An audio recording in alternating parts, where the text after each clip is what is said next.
The mirror-walled studio smelled of rubber mats and the faint citrus of industrial cleaner. I adjusted the resistance bands hanging from their hooks for the third time that morning. A nervous habit I'd developed over 2 years of working at Elite Fitness. My reflection stared back at me, blonde hair pulled into a practical ponytail, navy athletic wear that had seen better days but still looked professional enough. The 5:30 a.m. slot was always quiet, just the hum of the overhead lights and the distant clank of weights from the main floor. My hands moved automatically through the morning routine, checking equipment, wiping down surfaces that were already clean, arranging clipboards in perfect alignment. This was my domain. Small, but mine. As a personal trainer, I'd built a modest client base over the past 18 months, mostly early morning regulars who appreciated my no-nonsense approach and careful attention to form over flashy results. I pulled out my phone to check the day's schedule. 7 clients, back-to-back from 6 until 2. The usual faces, the usual goals. Mrs. Battaglia working on her post-surgery mobility. Young Paolo trying to bulk up for his upcoming wedding. The corporate executive who always arrived 10 minutes late and left 5 minutes early. And then, at the bottom of the list, a notation in Alessia's handwriting. New client, 6 a.m., Renato Mancini. Alessia says VIP treatment. VIP. The designation made my stomach tighten slightly. In my experience, VIP clients fell into 2 categories: genuinely wealthy people who were pleasant to work with, or entitled nightmares who thought their money bought them the right to disregard every professional boundary. I'd learned to brace myself for either possibility. The studio door opened precisely at 5:55 a.m., 5 minutes before his scheduled time. I turned from the weight rack, prepared smile already in place, and felt my professional greeting die in my throat. He was tall, easily 6'2", with dark hair that looked like it had been professionally styled even at this ungodly hour. The kind of face that belonged in cologne advertisements. All sharp angles and defined features that suggested both Italian heritage and expensive skincare. But it was his eyes that caught me, a pale gray that seemed to catalog everything in the room, including me, in a single sweep. His athletic wear was understated, but unmistakably expensive. No logos, just perfect tailoring that suggested custom work. Everything about him radiated controlled power, from his unhurried movements to the way he stood just inside the doorway, waiting to be acknowledged rather than demanding attention. "Mr. Mancini," I managed, my voice steadier than I felt. "I'm Giulia Ferretti. I'll be your trainer this morning." He nodded once, a precise movement that conveyed acknowledgement without excess. "Renato, please." His voice was deep, textured with an accent that suggested he'd grown up speaking Italian at home, but had perfected his English in expensive schools. The formality of his response somehow made the space between us feel smaller. I gestured toward the assessment area, a corner of the studio with a desk and 2 chairs. "Let's start with some basic information. Health history, current fitness level, and your goals." As a trainer, I'd learned to read bodies the way mechanics read engines, looking for the tells that indicated how someone moved through the world. Renato walked with perfect posture, weight distributed evenly, no favoring of one side. Either he'd never been injured, or he'd been taught to hide weakness so thoroughly it had become second nature. He sat in the chair I indicated, and I took my place behind the desk, pulling out the standard intake form. My hands were steady as I clicked my pen, falling into the familiar rhythm of professional assessment. "Any current injuries or medical conditions I should know about?" I began, checking boxes as he answered. "No. Previous experience with strength training or athletics? Some boxing, years ago." His answers were economical, offering exactly what was asked and nothing more. I continued through the questionnaire, noting his responses in the margins. No medications, no dietary restrictions. Sleep schedule regular. The picture that emerged was of someone who took care of himself, with the same precision he seemed to apply to everything else. "All right," I said, setting down my pen. Last question. What's your goal? It was the question I asked every new client, the foundation upon which I'd build their program. Some wanted weight loss. Others sought muscle gain. Many just wanted to feel better, to move through their days with less pain and more energy. The answer told me not just what they wanted, but how seriously they took the process. Renato leaned back slightly in his chair, and for the first time since entering the studio, something shifted in his expression. Not quite a smile, but a softening around his eyes that suggested genuine amusement. A date with you. The words landed in the quiet studio like a stone dropped into still water. I felt heat flood my face, that telltale burn of embarrassment that had plagued me since childhood. My mind went completely blank for 3 full seconds before my professional training kicked in. I stood abruptly, the chair scraping against the floor with an ugly sound. I'm sorry, Mr. Mancini, but I don't think this is going to work out. Let me have Alessia reassign you to one of our male trainers. I apologize. He stood as well, his movements unhurried despite my obvious agitation. That was inappropriate. I'd like to continue with you as my trainer if you're willing. Professionally. I should have said no. Every instinct screamed at me to pass him off to Marco or Giuseppe, to remove myself from what was clearly going to be a complicated situation. But there was something in his tone, a sincerity that seemed at odds with the audacity of his opening statement. Professionally, I repeated, making it both a condition and a warning. Professionally, he confirmed. I sat back down slowly, pulling the intake form toward me with fingers that trembled slightly. Then, let's try this again. What are your fitness goals, Mr. Mancini? General conditioning, strength maintenance, flexibility work. His answer was perfectly appropriate now, completely professional. And please, call me Renato. The rest of the assessment passed without incident. I put him through a series of movement tests, watching how his body responded to different planes of motion. He moved well, better than most clients, with a kind of controlled grace that spoke to years of physical training. When I had him hold a plank, I noted that his form remained perfect even as the seconds ticked past 60. You can drop, I said, making a notation on my clipboard. He lowered himself to the mat with the same control he'd shown throughout the assessment, then rose fluidly to his feet, not even breathing hard. You've trained recently, I observed, unable to keep the professional curiosity from my voice. This isn't beginner work. I've maintained a routine, but I'd like proper guidance, someone who knows what they're doing. His eyes met mine, and there was nothing flirtatious in the look, just straightforward assessment. Alessia says you're the best here. The compliment, delivered so matter-of-factly, somehow felt more genuine than if he'd tried to charm me. I found myself nodding despite my earlier discomfort. All right, I'll design a program for you. We'll start with 3 sessions a week, see how your body responds, adjust as needed.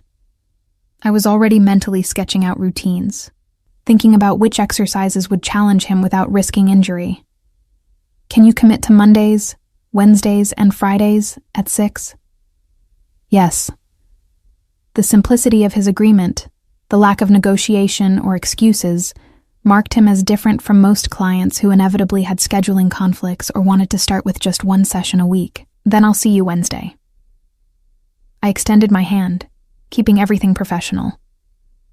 Thank you for your patience with the reassessment. His handshake was brief, firm without being aggressive. Thank you for giving me a second chance. After he left, I stood in the empty studio for a long moment, staring at the intake form with his information. Renato Mancini. Age 33. Emergency contact left blank. The address he'd listed was in the old waterfront district, the part of the city where historic buildings had been converted into luxury lofts that I could never afford, even if I saved for a decade. Alessia appeared in the doorway, her dark eyes bright with curiosity. So, how'd it go with the VIP? He asked me out, I said flatly. Her eyebrows shot up. In the first 5 minutes? In the first 5 minutes. And I almost kicked him out. But he apologized and we finished the assessment.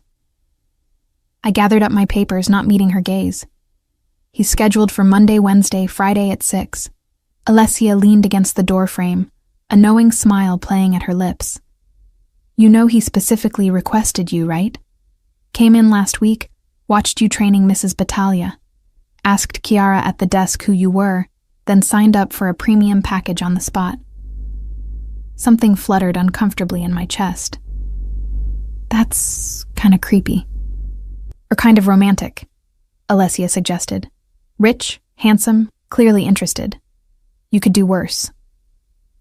I'm not interested in dating clients, I said firmly, a rule I'd established early in my career. It's unprofessional and complicated. Everything worth having is complicated, Julia. Before I could respond, my next client appeared in the hallway, and I gratefully turned my attention to work that made sense, to goals that could be quantified and achieved through simple effort and consistency. But as I guided Mrs. Battaglia through her mobility routine, I found my mind drifting back to gray eyes and an opening line that had been simultaneously the most inappropriate and most honest thing anyone had said to me in months. Wednesday arrived with the same pre-dawn darkness I'd grown accustomed to over 2 years of early morning shifts. I'd spent the past 48 hours trying not to think about Renato Mancini, which meant I'd thought about little else. I'd designed his program 3 times, each iteration more professionally distant than the last, determined to prove that I could handle this situation with complete professionalism. At 5:55 a.m., he walked through the studio door with the same precise punctuality he'd shown at our first meeting. This time I was ready, clipboard in hand, program printed out, every detail of the next hour planned to eliminate any possibility of personal interaction beyond what was absolutely necessary. Good morning, Renato. I kept my voice crisp, professional. We'll start with a dynamic warm-up, then move into compound movements. I want to establish your baseline strength before we progress to more complex programming. Good morning, Julia. His response was equally professional, but there was something in the way he said my name that made it feel less formal than it should have. I'm ready. The session proceeded exactly as I'd planned. I demonstrated each exercise, watched his form, made corrections when necessary. He followed instructions with the same focused precision he'd shown during the assessment, never questioning my choices, never trying to show off or push beyond what I'd prescribed. What I hadn't anticipated was how exhausting it would be to maintain professional distance with someone who seemed to occupy space differently than other clients. I found myself hyper-aware of proximity, of the moments when I needed to adjust his form, of the sound of his breathing as he moved through each set. By the end of the hour, I was more mentally drained than physically tired, which made no sense at all. Excellent work, I said, checking off the final exercise on my clipboard. Friday will increase the intensity slightly. Your recovery time suggests we can push a bit harder. He nodded, accepting the towel I offered. Thank you. That was it. No flirtation. No reference to his opening line from Monday. Just professional courtesy and departure. Friday followed the same pattern, then the next Monday, and Wednesday, and Friday again. 3 weeks passed, and Renato Mancini became simply another client in my schedule, distinguished only by his unusual consistency and the quiet intensity he brought to every session. Except he wasn't quite like other clients, in ways I couldn't quite articulate. It started small. On a Thursday morning, I mentioned to Mrs. Battaglia that the cafe down the street had finally perfected their cappuccino, that I'd been craving one all week, but kept forgetting to stop before work. The next morning, Friday, there was a cappuccino waiting at the front desk with my name on it. Chiara claimed someone had dropped it off anonymously.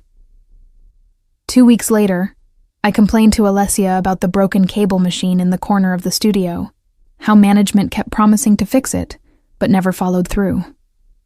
The following Monday, a brand new cable machine stood in its place. When I asked Chiara what had happened, She just shrugged and said someone had made an anonymous donation to the gym's equipment fund. Small things kept appearing. A book I'd mentioned wanting to read left in my locker. My favorite protein bars mysteriously restocked in the trainer's pantry after I'd mentioned they were sold out everywhere. Nothing expensive enough to be alarming, nothing that crossed any obvious lines, but a pattern of attention that felt both flattering and unsettling. I couldn't prove it was Renato. He never mentioned any of it, never sought credit or acknowledgement. During our sessions, he remained perfectly professional, responding to my instructions with the same focused attention he'd shown from the beginning. But I noticed things too. The way he remembered details I'd mentioned in passing weeks earlier, how his schedule never conflicted with our sessions, even when I knew from Alessia that he ran multiple businesses and should have been drowning in obligations. The fact that he never canceled, never arrived late, never cut a session short. "He's into you," Alessia declared one afternoon as we cleaned the studios after the last clients had left. "Like, seriously into you." "He's a client," I replied automatically, wiping down a bench with more force than necessary. "That's all." "A client who's been training with you for 2 months and hasn't so much as looked at another trainer. A client who shows up for every single session like clockwork. A client who—" "Hasn't asked me out again," I interrupted. "He made one inappropriate comment on the first day, apologized, and has been completely professional ever since." Alessia gave me a look that suggested I was being deliberately obtuse. "Julia, the man is clearly waiting for you to give him a signal that you're interested. He's not going to push because you shut him down hard the first time." "Good, because I'm not interested." The lie tasted wrong in my mouth, but I couldn't quite bring myself to examine why. Everything changed on a Tuesday in October, 3 months to the day after Renato's first session. I arrived at 5:30 a.m. to find Chiara at the desk, with an expression I'd never seen on her usually cheerful face. "Fear, Julia. There were men here looking for one of your clients," she said quietly, glancing toward the main entrance as if expecting them to return. "They came right when I opened at 5. 3 of them. Asked about Renato Mancini." My stomach dropped. "What did you tell them?" "Nothing. I said we couldn't give out client information. But Julia..." She lowered her voice even further. "They didn't look like they were here to join a gym. They looked like the kind of men you see in movies. The scary kind." I thought about Renato's emergency contact form, still blank after 3 months. The expensive clothes that weren't flashy but screamed wealth. The way he moved, controlled and aware, like someone who'd been taught to assess threats automatically. "If they come back, call the police," I said, trying to sound calmer than I felt. "And don't give out any information about any client." The morning proceeded normally until 5:55 a.m., when Renato didn't appear. 6 o'clock came and went, then 6:05. At 6:10, I pulled out my phone and stared at his contact information, debating whether reaching out would be professional or crossing a line. At 6:15, Alessia appeared in the studio doorway. "Julia, those men are back. They're asking for you." The main gym floor felt too bright, too exposed as I walked out. 3 men stood near the entrance, exactly as Chiara had described. Expensive suits that didn't quite hide the shapes beneath, suggesting they were armed. The kind of men who made their living through intimidation. The tallest one, with silver-shot dark hair and eyes like chips of obsidian, smiled when he saw me. It wasn't a pleasant expression. "Julia Ferretti?" he asked, though his tone suggested he already knew the answer. "Who's asking?" "Friends of Renato Mancini." The smile widened fractionally. "We understand you've been spending a lot of time with him." Every self-defense instinct I'd learned over years of working early mornings in an urban gym screamed at me to run. But there were other people in the building, other trainers, early morning clients. Whatever this was, I couldn't let it escalate here. "I'm his personal trainer," I said, keeping my voice steady. "That's all. If you want to speak with him about his fitness routine, I'm happy to provide general information about..." We're not interested in his fitness routine. The man's smile disappeared entirely. We're interested in where he is. I don't know where he is. He's a client who comes 3 times a week for an hour. I don't have access to his personal schedule. The men exchanged glances, some silent communication passing between them. The leader turned back to me, and this time there was something almost pitying in his expression. You really don't know, do you? Who he is, what he is. Before I could respond, the gym's front door opened with enough force to make everyone turn. Renato walked in, and I barely recognized him. Same expensive athletic wear, same controlled movements, but everything about his bearing had changed. The pleasant, polite client I'd been training for 3 months had been replaced by something harder, more dangerous. His eyes found mine first, a brief flash of what might have been concern, before settling on the 3 men with an expression that could have frozen steel. Saverio. His voice was colder than I'd ever heard it. You're making a scene. The leader, Saverio, spread his hands in a gesture that might have looked placating, if not for the threat still evident in his posture. Just having a conversation with your trainer. Didn't realize you kept such regular appointments. My schedule is none of your concern. Everything you do is our concern. You know that. Saverio's gaze flicked to me, then back to Renato. Especially when you're associating with civilians. Your father wants to see you. Tell my father I'll call him when I'm ready. He's not asking, Renato.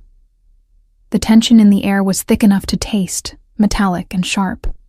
I watched Renato's hands, which had remained loose and relaxed throughout our sessions, curl slowly into fists. Tell him I said no. The 3 men left without another word, but the threat of their presence lingered long after the door closed behind them. The few other people in the gym pretended to focus on their workouts, but I could feel their awareness, their fear. Renato turned to me, and the dangerous stranger disappeared, replaced by something closer to the man I'd come to know. I'm sorry you were brought into this. Who are you? The question emerged smaller than I'd intended, shakier. Can we talk? Privately? He gestured toward the studio, and after a moment's hesitation, I nodded. Inside the mirrored room where we'd spent so many hours in simple, straightforward training, Renato stood near the window, his profile sharp against the early morning light creeping through the blinds. My father is Augusto Mancini, he said finally, and my family has been in organized crime for 3 generations. The words should have shocked me more than they did. Instead, they settled into place like pieces of a puzzle I hadn't realized I'd been solving. Is that why you came here? To hide? To try to build something different? He turned to face me, and there was an exhaustion in his expression that seemed bone deep. I've been trying to separate myself from the family business for 2 years. It's why I never asked you out again after that first day. Why I kept our interactions strictly professional. I didn't want to bring you into my world. Too late for that, apparently. I know, and I'm sorry. He moved closer, but stopped well before entering my personal space. Those men won't bother you again. I'll make sure of it, but I think it's best if I find another gym, another trainer, for your safety. The thought of him leaving, of never seeing him again, created an unexpected hollow feeling in my chest. Is that what you want? No. The answer was immediate, honest. But what I want doesn't matter compared to keeping you safe. I thought about 3 months of perfectly professional sessions, of small kindnesses delivered anonymously, of a man who'd shown up consistently, who'd respected every boundary I'd set, who'd asked for nothing beyond an hour of my professional time 3 mornings a week. What if I don't want you to go? His expression shifted, surprise and something warmer breaking through the careful control. Julia, I'm not saying I want to date you. I'm not saying anything beyond this. You're my client, you've been respectful, and I don't make professional decisions based on threats from criminals. My hands were shaking, so I crossed my arms. If you want to leave for your own safety, or because you've decided you want a different trainer, that's your choice. But don't leave because of them. You don't understand what you're saying. What being associated with me could mean. Then explain it to me. He did. Over the next 30 minutes, as the gym slowly filled with early morning clients and trainers preparing for the day, Renato told me about growing up in a family where violence was currency and loyalty was everything. About his attempts to build legitimate businesses, to create distance from operations he wanted no part of. About the constant pressure to return, to accept his role as eventual heir to an empire he despised. I thought if I could just stay away long enough, keep my head down, they'd eventually accept that I'm out, he finished. But my father sees that as weakness. And now that Saverio knows about you, now what? Now they know where to apply pressure. His jaw tightened. I'm sorry, Julia. I never should have involved you in this, even indirectly. I should have been terrified. Maybe I was, underneath the strange calm that had settled over me. But I was also angry at men who thought they could intimidate me in my own workplace, at a system that gave Renato no choice but to hide who he was, at the unfairness of finding myself caring about a client I'd tried so hard to keep at professional distance. I need time to think about this, I said finally. About what it means, what I'm comfortable with. But Renato, I meant what I said. Don't let them make your decisions for you. He nodded slowly, something like hope flickering in his gray eyes. Friday? Same time? Friday, I confirmed. Same time. After he left, I stood in the studio for a long time, watching my reflection in the mirrors and wondering when exactly I'd started lying to myself about my feelings for Renato Mancini. Renato didn't show up Friday, or the following Monday, or Wednesday. By the time Friday rolled around again, a week since our conversation in the studio, I'd convinced myself he'd made the smart decision to disappear from my life. It was better this way, safer. Exactly what I'd claimed I wanted from the beginning. Professional distance, clear boundaries, no complications. The hollow feeling in my chest suggested my body disagreed with my mind's assessment of the situation.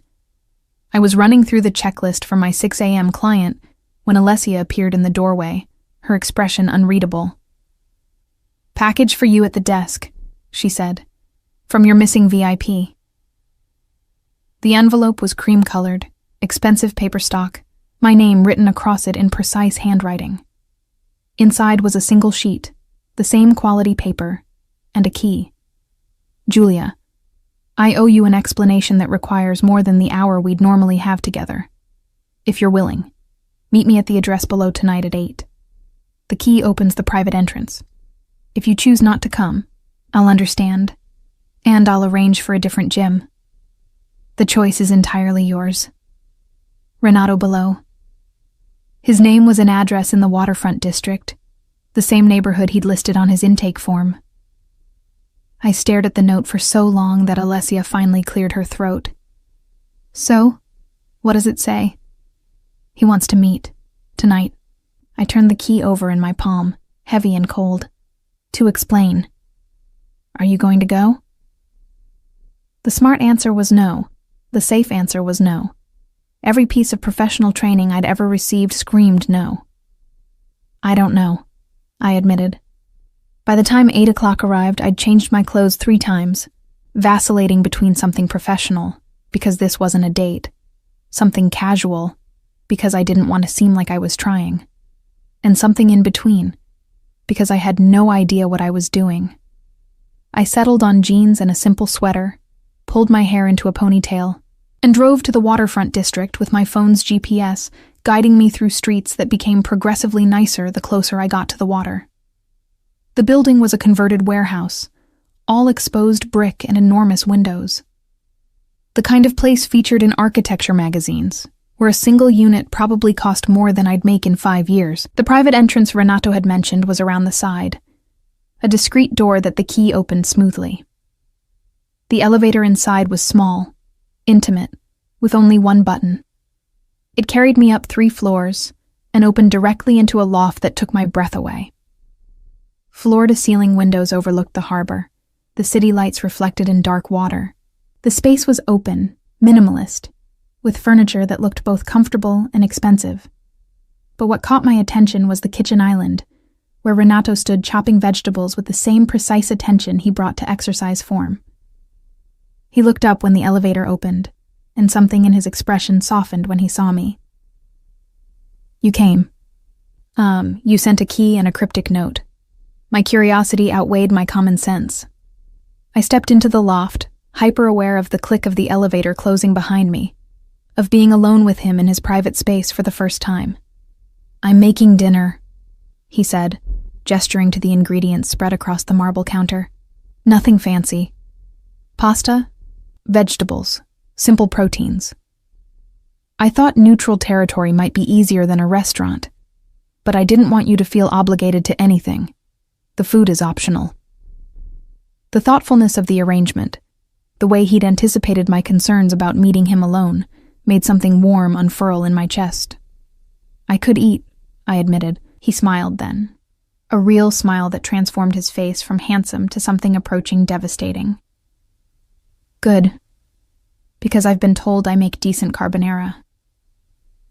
I perched on one of the stools across from him, watching as he moved through the cooking process with the same focus he brought to everything. The domesticity of it was jarring, this glimpse of a life he kept carefully separate from the criminal empire he was trying to escape. "Tell me about it," I said finally, "about growing up in that world."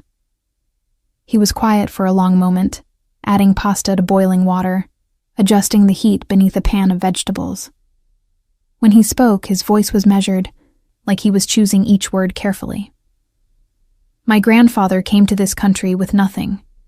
He built a network through the Italian community, providing services banks wouldn't, protection police couldn't or wouldn't offer.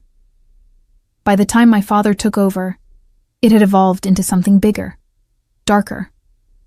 Money laundering, protection rackets, strategic violence when necessary. And you? I was groomed for it from birth. Private schools during the day, lessons in the family business at night, how to read people, how to leverage weaknesses, how to inspire loyalty through a combination of generosity and fear." He strained the pasta, the steam rising around his face. I was good at it. That was the problem. I was very good at it. There was something almost like grief in his voice, for a version of himself he'd tried to leave behind. What changed? I was 28 when my father ordered me to handle a problem. A union leader who wouldn't play along with our interests. The plan was intimidation, nothing more. But it went wrong.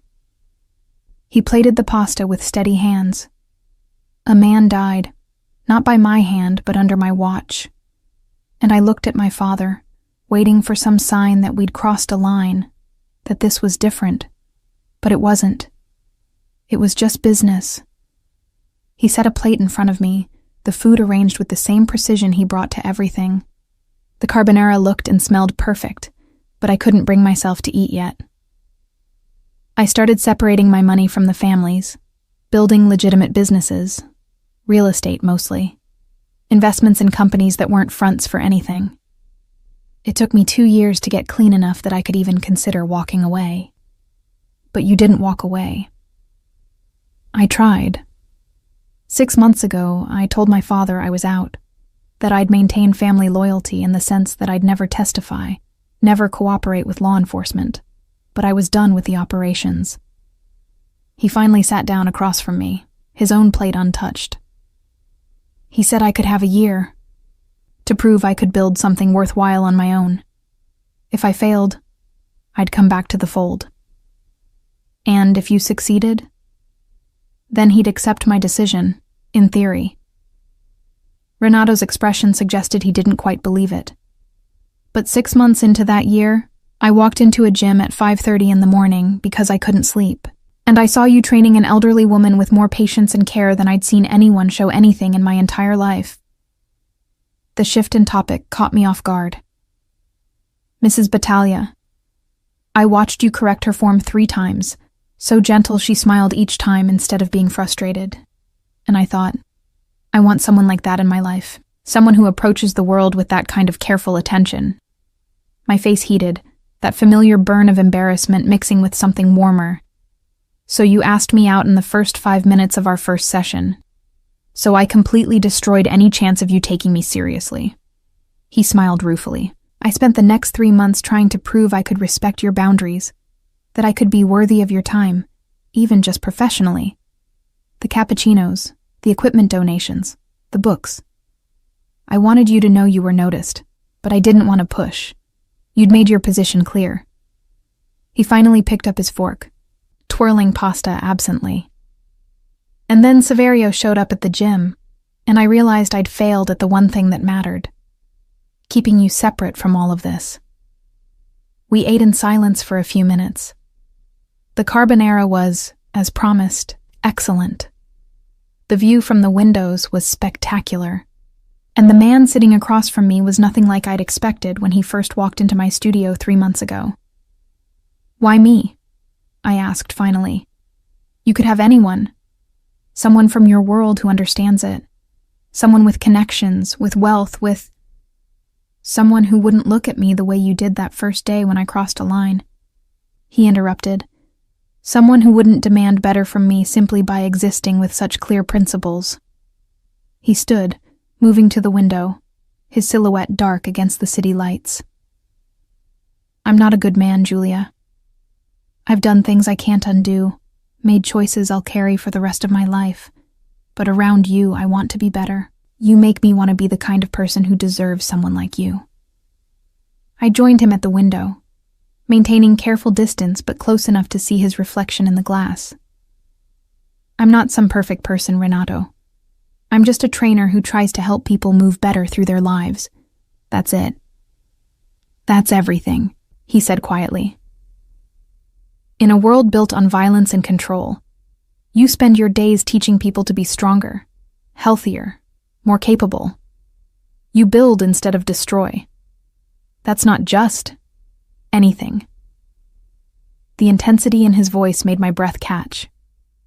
I'd spent 3 months trying to maintain professional distance, trying to convince myself he was just another client, trying to ignore the way my pulse quickened every Monday, Wednesday, and Friday at 5:55 a.m. I don't know how to do this, I admitted. I don't know how to be involved with someone who has your history, your complications. I don't know if I'm strong enough for whatever your world requires. Then don't be involved with my world. Just be involved with me. He turned to face me fully. I have 4 months left on the year my father gave me. 4 months to prove I can build something worthwhile on my own. Let me prove it. Not to him, to you. And if something happens, if those men come back, if your father decides a year isn't enough, then I'll protect you, whatever it costs me. The promise was absolute, unshakable. But I won't push you into anything you're not ready for. If you want to keep things professional, I'll respect that. If you want me to find another gym entirely, I'll do it. The choice is yours. I looked at his face, really looked at him for the first time without the filter of professional distance, saw the exhaustion around his eyes, the tension in his shoulders, the cost of trying to build something new while carrying the weight of everything he was trying to leave behind. Friday, I said finally. 6 a.m., same program, same studio. Hope flickered in his expression. Same trainer? Same trainer. I paused. But Renato? No more anonymous gifts. If you want to give me something, do it directly, and no more hiding. If I'm choosing to be part of your life, even just as your trainer, I need to know what that means. All of it. All of it, he agreed, starting with the fact that I'm still completely serious about wanting that date. When you're ready, if you're ever ready. I should have maintained the professional boundary. Should have kept things safe and simple. But standing in his loft, with the city spread out beneath us and honesty hanging in the air between us, I made a different choice. "Ask me again on Friday," I said. "After our session. When we're both just two people who showed up at an ungodly hour to work toward something better." His smile was slow, genuine, transforming his entire face. "I'll be there. 5:55. Same as always." 5:55, I confirmed. Same as always, except we both knew nothing would be the same as always. Not anymore. Friday morning arrived with rain, the kind of cold October downpour that made the pre-dawn darkness feel even heavier. I'd been awake since 4, alternating between wondering if I was making a massive mistake and trying to plan what I'd say if Renato actually followed through on asking me out again. At 5:45, I was already in the studio, ostensibly checking equipment, but really just burning off nervous energy. The gym was quieter than usual, and the rain keeping some of the early morning regulars at home.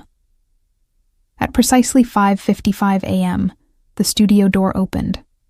Renato stood in the doorway, his hair slightly damp from the rain, water beading on his jacket. He looked at me for a long moment, and I saw the same nervous energy I felt reflected in his expression. "Good morning," he said finally. "Good morning." I gestured to the warm-up area. "Let's start with mobility work. The weather's brutal, and I don't want you pulling something." We fell into the familiar rhythm of our sessions, but everything felt different now. When I adjusted his form during a kettlebell swing, I was acutely aware of the warmth of his shoulder beneath my hand. When he asked a question about programming, I noticed the way his eyes focused entirely on me, like I was the only thing in the room worth his attention. By the end of the hour, I was wound so tight I thought I might snap. "Excellent work," I said, checking off the last exercise on my clipboard. "Next week we'll increase the weight on your compound movements. Your strength progression has been solid." Renato accepted the towel I offered, wiping his face and neck with slow, deliberate movements. "Julia?" "Yes?" "Would you have dinner with me? Not as my trainer, not in my loft where I can control the environment. A real date, somewhere public, where you can leave at any moment if you want to." The question was so different from his opening line 3 months ago. No arrogance, no assumption. Just a genuine request from someone who'd proven he could respect a boundary. "Saturday night," I heard myself say. 7 o'clock. 7. Pick somewhere I can wear jeans because I'm not doing the fancy dress thing yet. His smile was brilliant. "There's a small Italian place in the North End. Family-owned, 40 years. Best osso buco in the city, and you can absolutely wear jeans." "Then it's a date." The words hung in the air between us, weighted with everything they meant. I was crossing a line I'd maintained with every client for 2 years, breaking my own rules, stepping into territory that terrified me. But I was also choosing something for myself, someone who'd shown me more respect and patience than anyone I'd dated before I'd established those rules in the first place. "I'll pick you up at 6:30, Renato said. "If that's all right?" I nodded, already mentally cataloging which jeans fit best, what sweater would be nice without looking like I was trying too hard. 6:30 works. After he left, Alessia materialized in the doorway with an expression that suggested she'd been hovering in the hallway. "So?" she demanded. "So we have a date Saturday night." She squealed, actually squealed before pulling me into a hug. "I knew it. I knew from the first day he was serious about you." He asked me out in the first 5 minutes. Of course he was serious. "No," Alessia pulled back, shaking her head. "He was serious enough to spend 3 months proving he could respect your boundaries. That's different. That's actually kind of perfect." Maybe it was. Or maybe I was about to make the biggest mistake of my life. But standing in the studio where Renato had shown up every Monday, Wednesday, and Friday for 3 months, where he'd listened to every correction and followed every program without complaint, where he'd built something trustworthy from the wreckage of that disastrous first impression, I found I was willing to take the risk. Saturday evening found me standing in front of my closet for the third time, having rejected 2 previous outfit choices. Finally settling on dark jeans and a soft gray sweater, I was applying minimal makeup when my phone buzzed. "I'm here. No rush." I looked out my apartment window to see a car idling at the curb. Not the sleek, expensive sedan I'd expected, but a dark blue SUV that looked sturdy and safe rather than flashy. Renato was waiting beside it, dressed in dark jeans and a black sweater, looking somehow more attractive in casual clothes than he ever had in his expensive athletic wear. When he saw me approaching, he opened the passenger door with a slight smile. "You look beautiful," he said simply. "You clean up nice yourself." I slid into the seat, noting the interior was immaculate, but not ostentatious. "This isn't what I expected you to drive." "The Maserati's in the garage," he admitted, closing my door and rounding to the driver's side. "But I thought you might appreciate something less conspicuous for a first date." The consideration touched me more than I wanted to admit. The restaurant he'd chosen was exactly as described.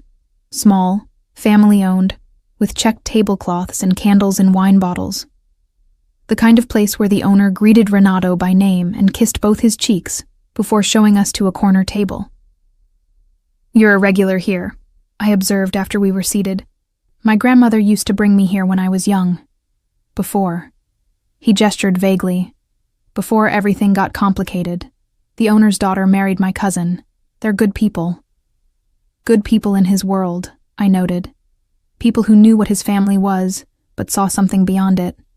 We ordered wine, appetizers, and I let Renato recommend the ossobuco he'd promised. As we waited for food, the conversation flowed more easily than I'd anticipated.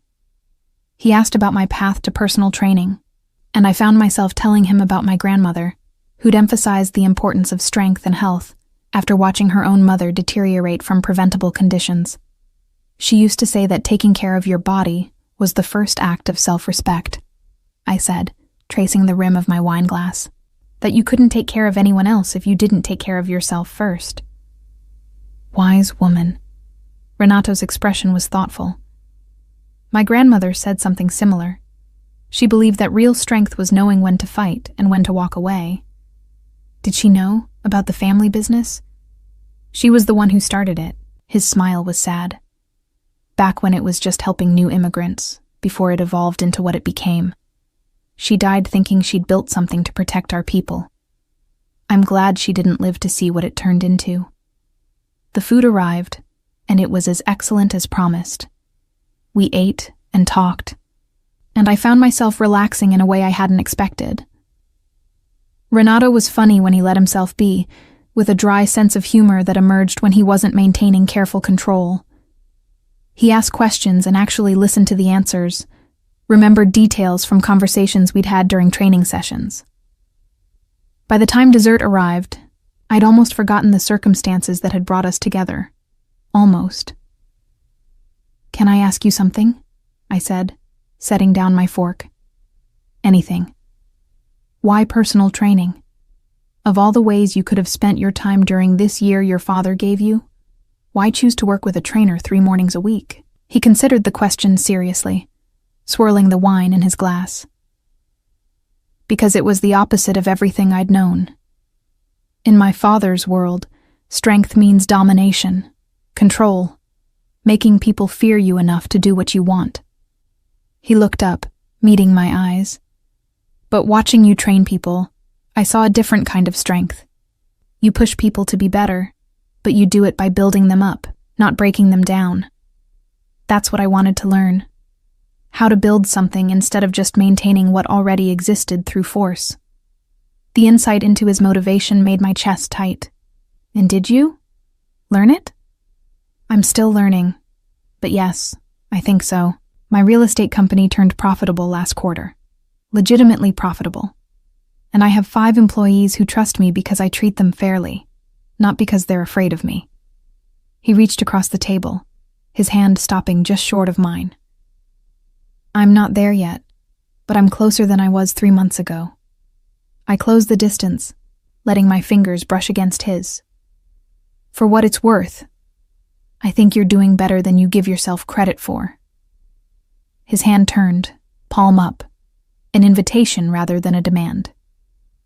I placed my hand in his, feeling the calluses that had developed from months of training, the strength tempered by gentleness. "Come home with me," he said quietly. "Not for. I just don't want this evening to end yet. We can sit on the balcony, watch the city, talk more. I'll have you back whenever you say." I should have said no. First date, professional boundaries, all the rules I'd established for good reason, but I found myself nodding instead. "Okay, but Renato, I need to be home by 11. I have early clients tomorrow." 11. I promise. The drive back to his loft was quiet, comfortable. When we arrived, he led me out onto the balcony I'd glimpsed during my first visit. The rain had stopped, leaving the city washed clean and glittering beneath a clearing sky. He brought out wine and a blanket, settling us into comfortable chairs positioned to overlook the harbor. We talked about everything and nothing, favorite books and terrible movies, and the places we'd each want to travel if time and money weren't considerations. At 10:45, Renato checked his watch and stood. "I promised 11. I should get you home." I stood as well, reluctant to end the evening despite my early morning. "Thank you. For tonight. For all of it. Thank you for giving me a chance." He stepped closer, and I could smell his cologne. That same subtle scent I'd noticed during our very first session. "Can I see you again? Outside of the gym?" "Yes." The answer came without hesitation. "Yes, I'd like that." "And at the gym? Monday morning?" "Monday morning, 5:55, same as always." He smiled, and then his hand came up to cup my face, giving me plenty of time to pull away if I wanted to. I didn't want to. Our first kiss was soft, tentative, a question more than a demand. When we pulled apart, I was breathless and smiling. "I'll see you Monday," I whispered. "I'm counting the hours already," he replied. He kept his promise, having me home with 5 minutes to spare. As I climbed the stairs to my apartment, I knew I'd crossed a line I couldn't uncross. But watching Renato drive away, already anticipating Monday morning, I found I didn't want to. Whatever came next, whatever complications his world brought into mine, at least I was choosing it with open eyes and full knowledge. And for the first time in a long time, that felt like the strongest position I could be in. The next 2 months fell into a pattern that felt almost normal. Renato showed up for training Monday, Wednesday, and Friday at 5:55 a.m., with the same reliability he'd always shown. But now, after our sessions ended, he'd wait while I showered and changed, then walk me to the cafe down the street where we'd have breakfast together before our respective workdays began. Saturdays became our date night, rotating between the quiet Italian restaurant, where we'd had our first date, and other small, intimate places where we could talk without performance. Renato was careful about public displays, and I appreciated it, even as I began to understand it was less about hiding me and more about protecting me from the attention his world brought. He never hid our relationship from anyone who asked, but he also didn't advertise it beyond our immediate circles. I met some of his employees from his real estate company, people who clearly respected him and seemed genuinely happy to see him building something legitimate. But I didn't meet his family. That was the line we didn't discuss crossing. It was late December, 4 months since our first date, when everything shifted. I was locking up the studio after a late evening session when my phone rang from an unfamiliar number. Something made me answer, instead of letting it go to voicemail. "Julia Ferretti?" The voice was older, male, with an accent that reminded me of Renato's, but thicker, more pronounced. "Who's asking?" "My name is Augusto Mancini. I believe you know my son." My hand tightened around the phone. I'd been expecting this call since that first date, but that didn't make it less terrifying now that it was happening. What do you want? To meet you. You've become important to Renato, which makes you important to me. His tone was pleasant, almost grandfatherly. Tomorrow, 2 o'clock. I'll send a car. I'll drive myself. Tell me where. A pause, then a low chuckle. You have spine. Good. Renato needs that. He rattled off an address in a neighborhood I didn't recognize. Come alone, Ms. Ferretti. And don't tell my son. What we discuss will be between us. The line went dead before I could respond. I should have told Renato immediately. Should have called him, told him his father had reached out, asked him what to do. Instead, I found myself driving to the address Augusto had given me the next afternoon, telling myself I was being smart, getting information, understanding what I was truly dealing with. The building was an old social club in the Italian North End, the kind of place with a discreet entrance and no windows facing the street. Inside, it was dimly lit, smelling of cigar smoke and expensive leather. An older man in a suit that probably cost more than my car gestured me toward a private room in the back. Augusto Mancini sat behind a large wooden desk, and the family resemblance was unmistakable. The same sharp features, the same gray eyes, but with an edge of hardness that Renato had learned to soften. Ms. Ferretti, thank you for coming. He gestured to a chair across from him. Please, sit. I sat, keeping my spine straight and my expression neutral. What do you want to discuss?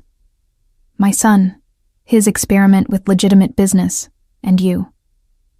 He steepled his fingers, studying me with the same intensity I'd seen in Renato. Tell me, do you love him? The directness of the question caught me off guard. I care about him. That's not what I asked. I met his gaze steadily. With respect, Mr. Mancini, my feelings for your son are between him and me. His expression shifted, something like approval flickering across his features. You're stronger than I expected. Good. He'll need that in the months ahead. What do you mean? Renato's year is almost up. In 3 weeks, he'll have to make a choice. Come back to the family business, or walk away permanently. Augusto leaned forward. I'm a man of my word, Ms. Ferretti. If he's built something worthwhile, I'll honor his decision. But I need to know he's thought it through, that he understands what he's giving up. He understands perfectly. He's made his choice. Has he? Has he told you what working for me really means? The protection, the network, the resources? Augusto's voice was almost gentle. Or has he only told you about the violence, the danger, the moral compromises? I said nothing, and he continued. My son is talented, Ms. Ferretti. More talented than he wants to admit. The businesses he's built in a year, the employees he's retained, the profits he's generated. He did all that while carrying the weight of knowing he could fail, knowing I was watching, waiting for him to stumble. Augusto's expression was almost proud.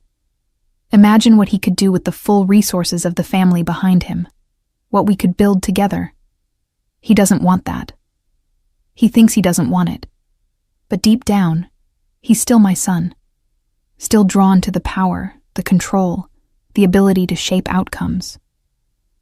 Augusto stood, moving to a window that overlooked the street. And when someone threatens what he loves, that part of him will surface. The part that knows exactly how to eliminate threats permanently. Is that a threat? Against me? No. He turned back to face me, and his expression was surprisingly sincere. It's a warning, not from me, but about what being with my son truly means. He can leave the family business, but the blood doesn't wash off. The instincts don't disappear. The first time someone threatens you, you'll see who he really is, and you'll have to decide if you can live with that man. The words settled over me like cold water. Why are you telling me this? Because I'd rather you walk away now than break his heart later. Or worse, Get him killed trying to protect you with 1 foot in my world and 1 foot out. Augusto returned to his desk, pulling out a folder. There are people who don't want Renato to succeed at leaving, people who see it as weakness, as betrayal. They're waiting for him to fail, to give them an excuse to bring him back forcibly.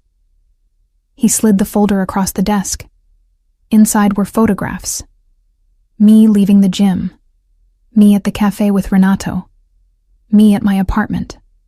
All taken from different angles, by different photographers.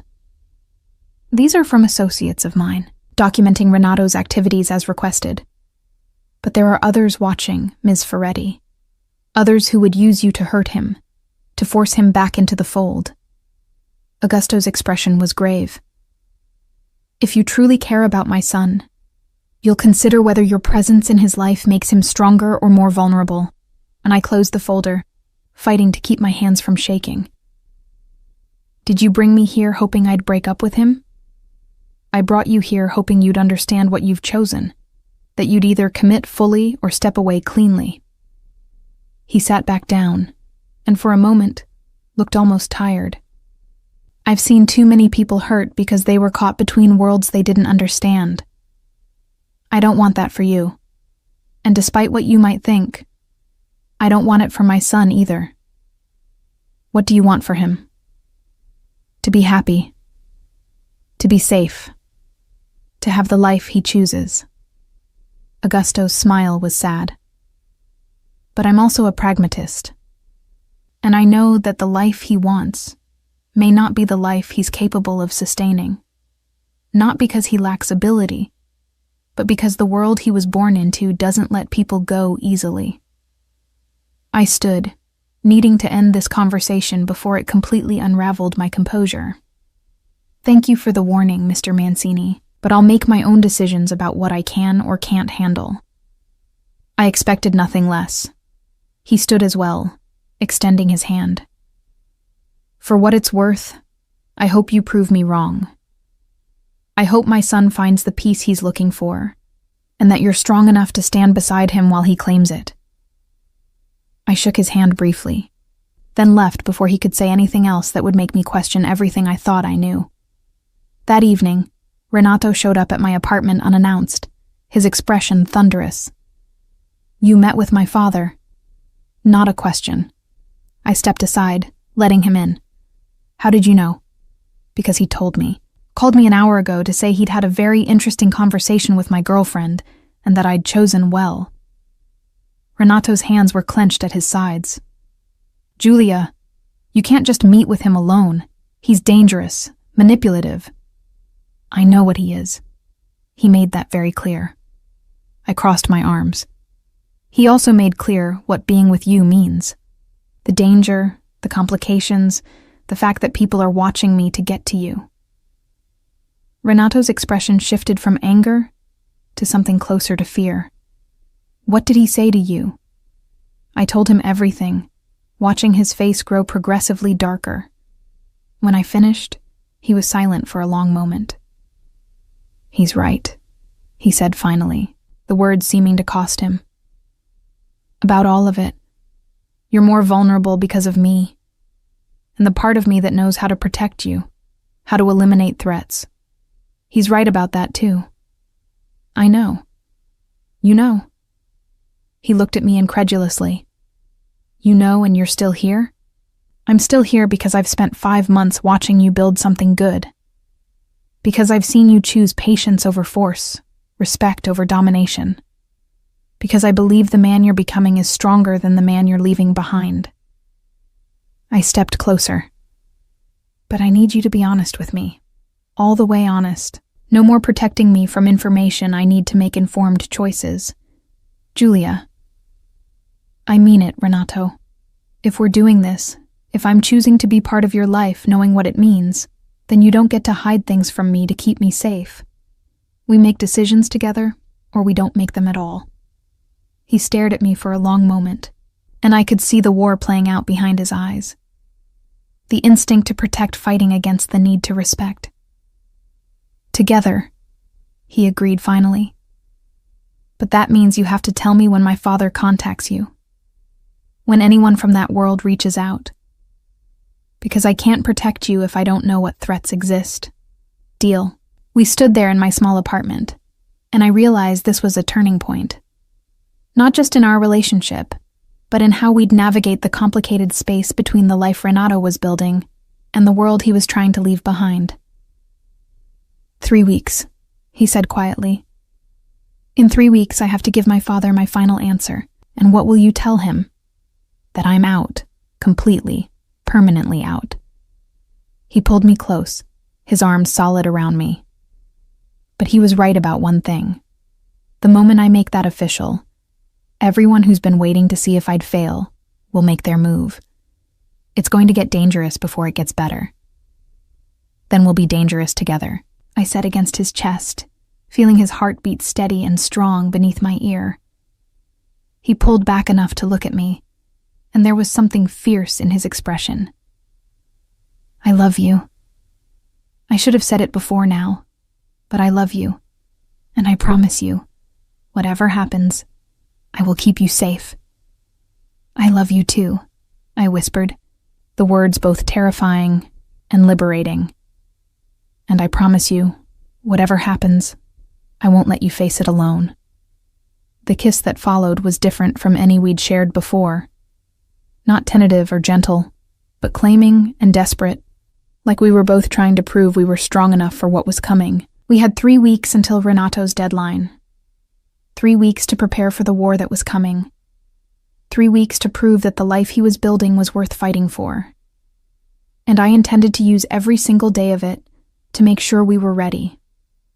The next 2 weeks passed in a strange state of heightened awareness. Renato increased his training sessions to 5 days a week, and I designed programs focused on functional strength and defensive movements without explicitly stating why.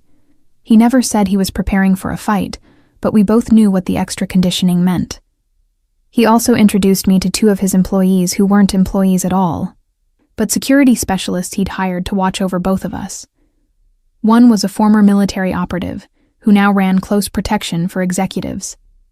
The other was a woman who'd worked in private intelligence, and now helped Renato's legitimate businesses avoid corporate espionage. This is what I can afford without my father's resources, he explained as we sat in his loft one evening. It's not as comprehensive as what the family could provide, but it's enough to give us warning if someone makes a move. I'd accepted it because I'd promised to make decisions together. Even when those decisions involved admitting I needed protection, I'd never imagined requiring. 1 week before Renato's deadline, Alessia pulled me aside after my last client of the day. There's a man asking about you at the front desk. Says he's a friend of Renato's. Her expression was worried. But Julia, he doesn't look like Renato's kind of friend. I found Saverio Grimaldi waiting in the gym lobby, the same man who'd confronted me months ago.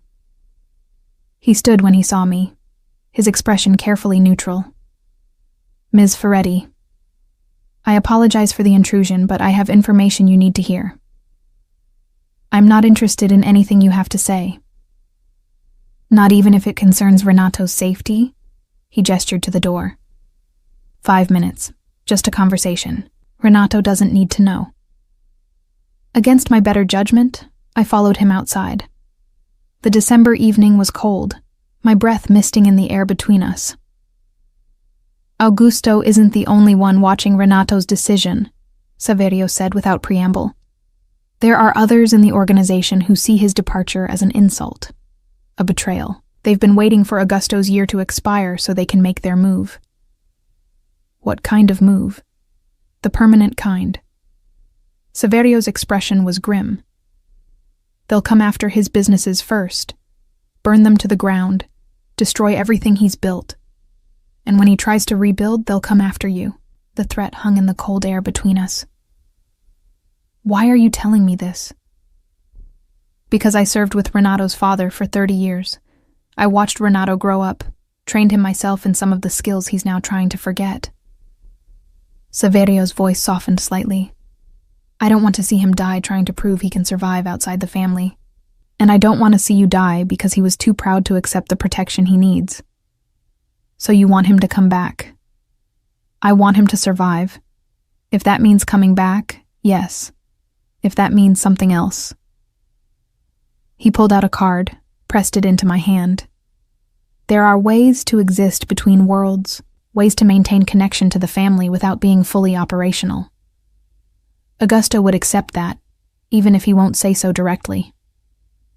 Renato won't compromise. He's made his choice.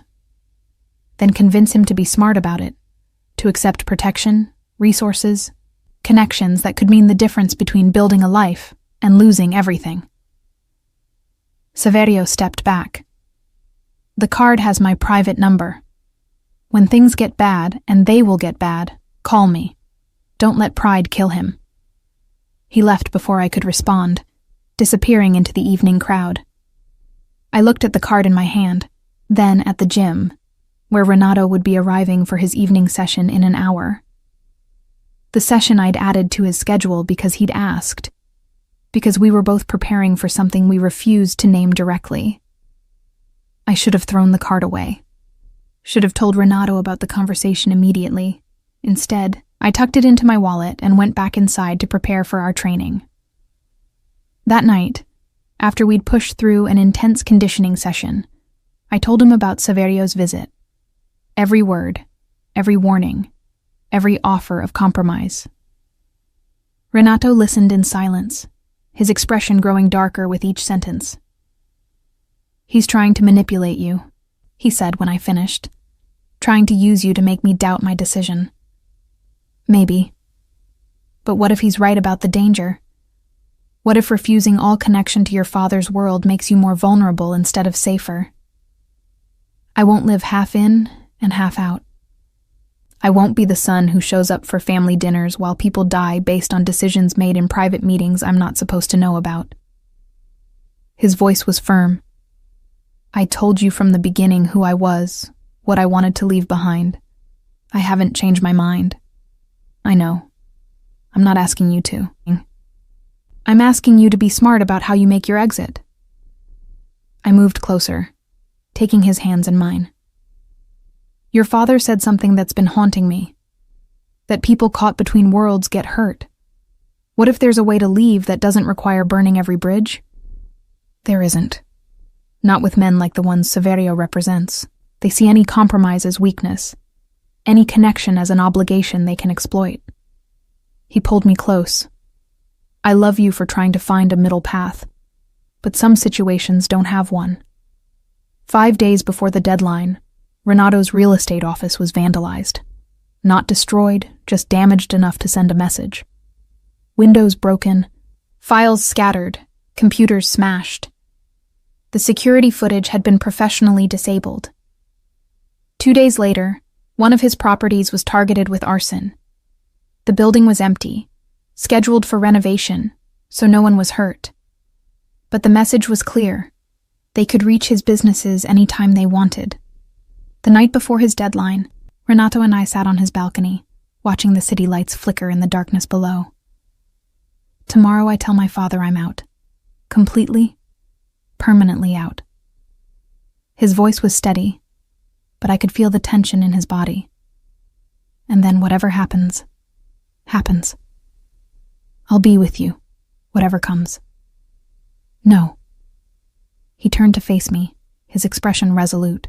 "Tomorrow you take a few days off work. Go visit your aunt in Vermont, the one you mentioned months ago. Get away from the city until things settle." "Absolutely not." "Julia?" "No, Renato. We decided together, remember? I don't get to make unilateral decisions about your safety, and you don't get to make them about mine." I cupped his face in my hands. "I'm staying. We face this together." He searched my eyes, and whatever he saw there made him nod slowly. Together. The next morning I opened the gym at 5:30 a.m. as always. I'd told myself I would maintain normal routines, that giving in to fear meant they'd already won. But when 5:55 came and went without Renato appearing, my heart began to race. At 6 bars, my phone rang. "Julia." His voice was tight, controlled. "Don't react. Act like this is a normal conversation." "Okay." I kept my voice steady, moving toward my office where I'd have privacy. There are 3 men parked outside your gym. They've been there since 5. I don't think they're planning to come in. Just making sure you know they're watching. Should I call the police? And tell them what? 3 men are legally parked on a public street? His frustration was evident. I'm 2 blocks away with my security team. I'm coming to the gym. We're doing a normal session. And then I'm taking you to my father's office where I'm making my formal declaration. He'll have to enforce your safety after that, regardless of what the others want. Is that how it works? It's how it works in my father's world. Once I make this official, you're under his protection whether he likes it or not. Family rules. An hour later, Renato and I walked into the same private club where I'd met Augusto months earlier. This time, the main room was full. Men in expensive suits, some I recognized from photographs Renato had shown me, others who were new, but carried themselves with the same dangerous authority. Augusto sat at the head of a long table, and when he saw us enter together, something like resignation crossed his face. Renato, Ms. Ferretti. He gestured to 2 empty chairs. Please, sit. I'll stand. Renato's voice carried across the room. This won't take long. The room went silent, every eye fixed on us. 1 year ago, you gave me a choice, Renato began. Build something legitimate and prove I could survive outside the family operations, or come back into the fold. I've spent that year building 3 profitable companies, employing 15 people who depend on me for their livelihoods, and creating something I'm proud to put my name on. He pulled out a folder, set it on the table. Financial statements, employee contracts, property holdings. Everything you asked me to prove. I've met every condition you set. Augusto opened the folder, scanning the documents with an expression that revealed nothing. You have, he agreed finally. You've succeeded beyond what I expected, so I'll keep my word. You're out, Renato, completely. No obligations to the family business beyond the loyalty of blood. A murmur ran through the room, some surprised, others clearly angry. However, Augusto continued, his voice cutting through the noise, your departure comes with conditions. You will maintain no operations in territories controlled by any of our associates. You will not cooperate with law enforcement in any capacity, and anyone who chooses to associate with you does so, knowing their outside family protection. He looked at me then, and his expression was almost apologetic. Including Ms. Ferretti. No. Renato's voice was hard. She's under family protection. That's non-negotiable. She's not family. Then I'll make her family. Renato pulled a small box from his pocket, and my heart stopped. He turned to me, and despite the room full of dangerous men watching us, his expression held only love and determination. Julia Ferretti, I love you. I want to build a life with you, a real life outside all of this. Will you marry me? The proposal was both genuine and strategic, I realized. Making me family meant I fell under the same protection his blood afforded, protection even the dissenting members of this organization would have to respect. But as I looked at his face, at the hope and fear mixed in his expression, I knew the strategy didn't matter.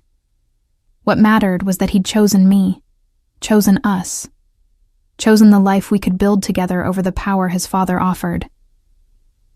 Yes, I said clearly, loudly enough for everyone in the room to hear. Yes, I'll marry you. He slid the ring onto my finger and it fit perfectly. Of course it did. Renato never did anything without careful attention to detail. Augusto stood slowly, and the room went silent again. My son is engaged.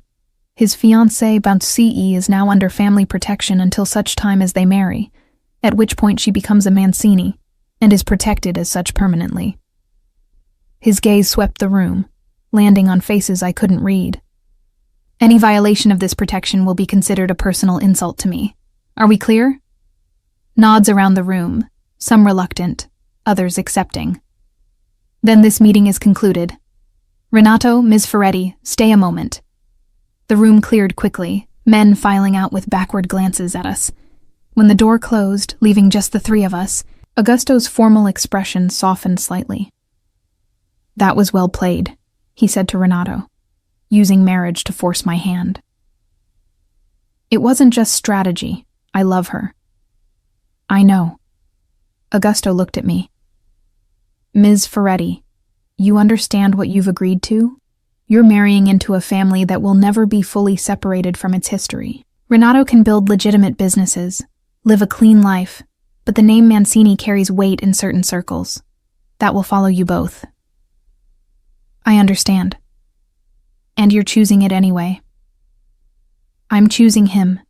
Everything else is just context." Something that might have been approval flickered in Augusto's expression. "Then I wish you both well. Truly. My son has found something I couldn't give him, a reason to be more than what he was raised to be." He extended his hand to Renato, and after a moment's hesitation, Renato shook it.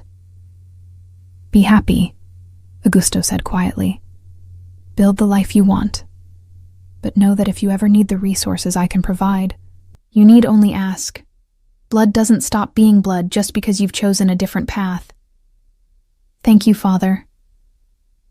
It was the first time I'd heard Renato call him that, and the weight of it hung in the air between them. We left the club together, Renato's hand firm in mine, the ring on my finger catching the afternoon sunlight. His security team fell into position around us, a reminder that while we'd won this battle, the war wasn't entirely over.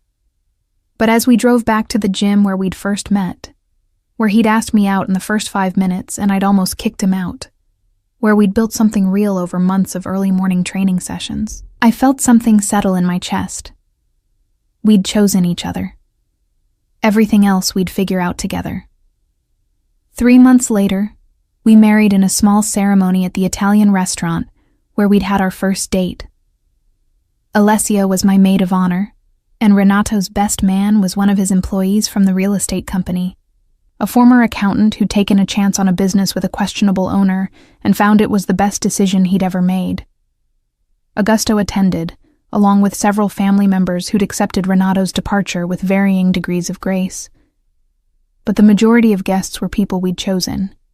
Friends from the gym, Renato's employees, the woman who owned the cafe where we had breakfast. People who represented the life we were building, not the one we were leaving behind. As I walked down the aisle in a simple dress that suited me better than any elaborate gown, I caught Renato's eye and saw everything I needed to see reflected there. Love, commitment, the promise of a future we'd build together, one day at a time.